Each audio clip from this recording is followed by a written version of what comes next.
Welcome back to Post-Concussion Syndrome. Today we're on video 5, the last one in my series, and we're focusing on the Clinician's Toolbox. I'm going to go through a video recap.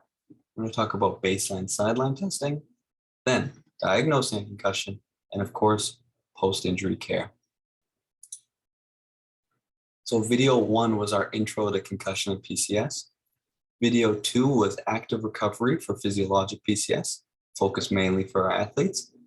Video 3 was how to run the BCTT and some important considerations for clinicians.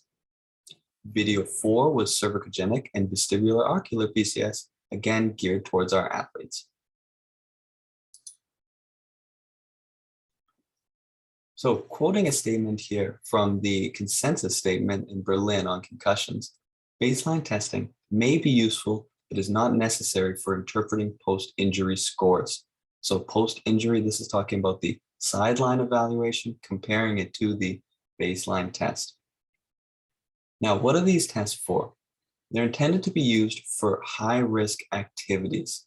So if you play a high-risk sport, such as football or hockey, or maybe high-risk activity like BMX or some of those extreme sports. They can be used acutely after injury to give a general idea of whether or not that person has sustained a concussion when you compare it to their baseline results from the sideline. They can also be used serially during the recovery process to help gauge improvement over time. What's important to note, though, is that there's many different baseline sideline testing options. The neurocognitive results may normalize even as quick as 3 days after injury.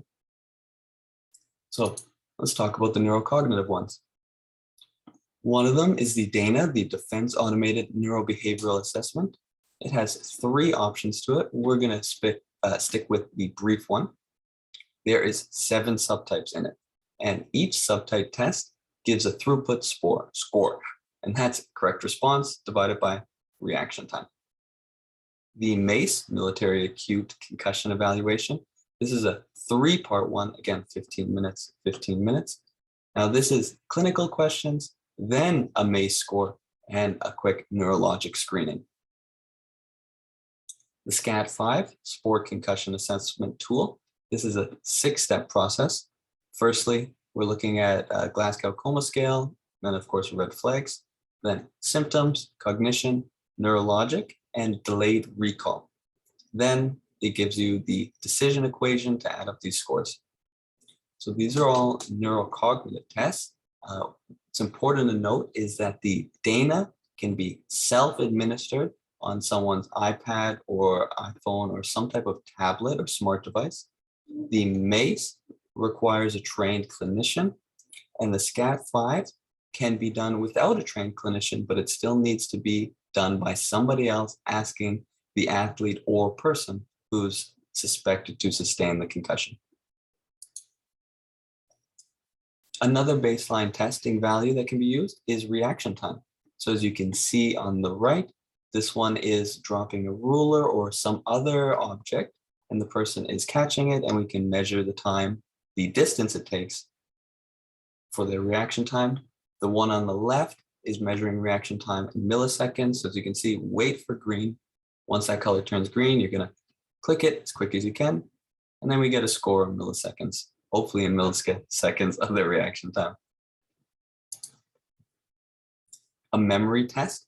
So this is one where I've just randomly chosen 10 words. And as you can see, we go through 3 different trials here, and you'd read all 10 words out and have the person say them back. If they get it right, they get a check. If they get it wrong, they get an X. You do that 3 times.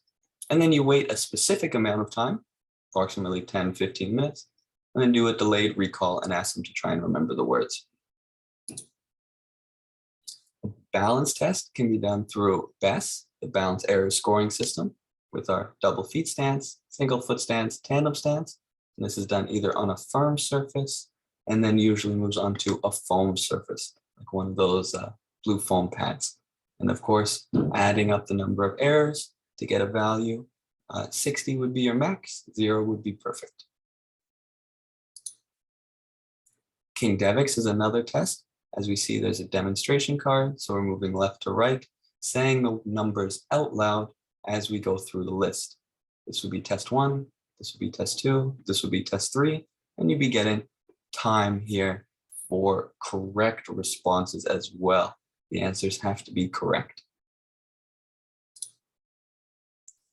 So an important note from Parachute Canada, they made a statement on concussion baseline testing in Canada, and they said baseline testing using any tool or combination of tools is not required to provide post-injury care. Now, this statement's logical. If someone gets a concussion and they may not be an athlete, it could just be an unlucky situation, they can still receive care. Does that mean baseline testing isn't necessary? We can't make statements on that, but if you have a baseline test and then you have comparative data and you can see deficits, I think that would make your choice on how to provide care a little bit easier. So how do we diagnose a concussion? Well, we need a mechanism of injury. I've just chosen a random image here. What we know is that G-force ranges to actually cause a concussion are somewhere from 43 to 145 Gs.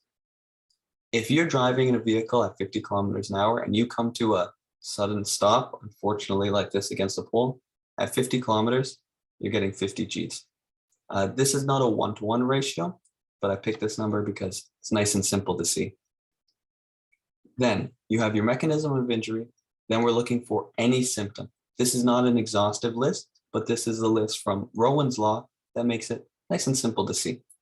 If you have mechanism of injury and you have a symptom, it is the best option to diagnose the person with a concussion and start with their treatment options and their return to play protocol.